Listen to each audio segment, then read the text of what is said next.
আমরা সাবধান করছি, পেছন দিক দিয়ে যদি কেউ ক্ষমতা আসতে চায়, ইলেকশন ইঞ্জিনিয়ারিং করে কেউ যদি ক্ষমতা আসতে চায়, বাংলাদেশে ফেসিবাদের যে পরিণতি হয়েছিল তার চাইতে খারাপ পরিণতি আপনাদের হবে।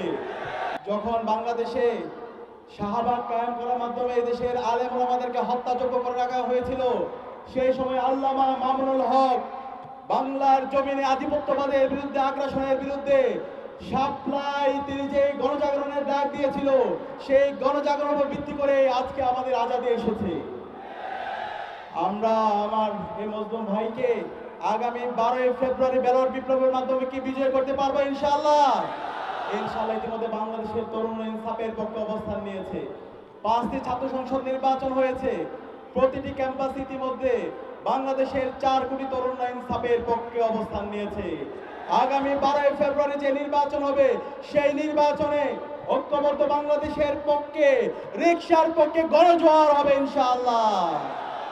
আমরা একই সাথে বলতে চাই, আজকে এই গণজোয়ারে ভীত হয়ে একটা পক্ষ পিছন দিক দিয়ে ক্ষমতা আসার চেষ্টা করছে।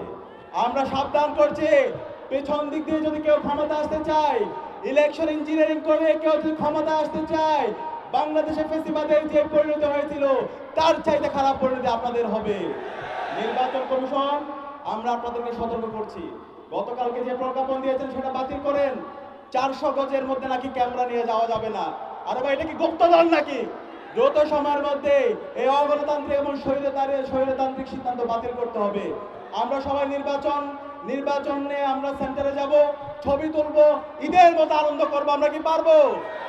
আমরা যারা 4 কোটি তরুণরা আছি, প্রত্যেক তরুণকে ওয়াচডগের ভূমিকা পালন করতে হবে। কেউ যদি এই কেন্দ্র দখল করার চেষ্টা করে, কেউ যদি এই ভোট কেন্দ্র দখলের চেষ্টা করে, কেউ যদি কারচুপি করার চেষ্টা করে, বাংলাদেশ আবার জুলাই নেমে আসবে। সুতরাং তরুণদেরকে বলবো, আমরা ঐক্যবদ্ধ আছি। জুলাই প্রজন্মকে বলবো, আবার ঐক্যবদ্ধ হতে হবে, প্রতিটি কেন্দ্র পাহারা দিতে হবে। আমরা কি পারবো ইনশাআল্লাহ? ইনশাআল্লাহ। সর্বশেষ বলবো, আমাদের আল্লামা মামুনুল হককে ব্যাপক ব্যবধানে বিজয় করতে হবে। আমরা কি পারবো? আমাদের সবার কোনো মার্কা আছে? জুলাই প্রজন্মের কোনো মার্কা আছে? আল্লামা মামুনুল হকের কোনো মার্কা আছে? ডাক্তার শফিকুর রহমানের কোনো মার্কা আছে? নাহিদ ইসলামের কোনো মার্কা আছে? বলো তো সেই মার্কা।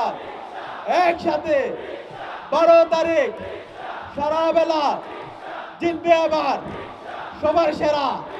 সিল মারো ভাই, সিল মারো। 12 তারিখ সারা দিন। সর্বশেষ রিকশায় সিল মারার পাশাপাশি আমরা গণভোটে হ্যাঁ দিব। গণভোটে হ্যাঁ মানে হলো আজাদি, হ্যাঁ মানে হলো ইনসাফ, হ্যাঁ মানে হলো শহীদ উসমান হাদি হত্যার বিচার। তাহলে আমরা গণভোটে হ্যাঁ পারবো তো ইনশাআল্লাহ? দ্বিতীয় ভোট, দ্বিতীয় সিল পড়বে ইনসাফের পক্ষে, রিকশার পক্ষে, শাপলা গলির পক্ষে, গণজোয়ার এবং আমাদের দাঁড়িপাল্লার পক্ষে, ইগলের পক্ষে। আমরা পারবো তো ইনশাআল্লাহ? ইনশাআল্লাহ। ইনকিলাব জিন্দাবাদ।